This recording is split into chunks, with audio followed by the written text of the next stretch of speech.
Anybody know who the Tom Cruise is playing Jack Reacher.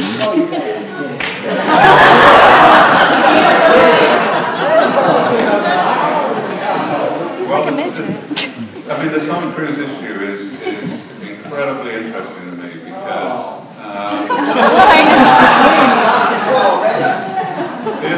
here's the thing about the Tom Cruise issue that I mean, I'll preface it by saying, I mean, and this is like a misleading preface and an unnecessary preface, actually, but the movie deal was done 7 years ago, and one of the clauses in the contract says I must not criticize the movie.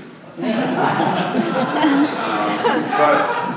having said that, I don't want to criticize the movie. I think it will be fine because, you know, for a lot of people for a long, long time, it's been a kind of fantasy baseball thing or a sort of parlor game where they say who should play Reacher, and they come up with some pretty good suggestions, a lot of them.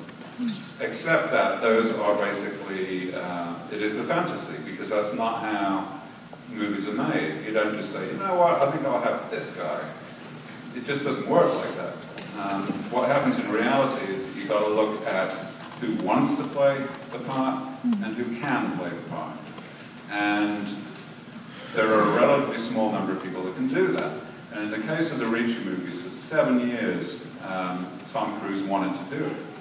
And he totally and utterly gets the books. He gets the books, like, completely.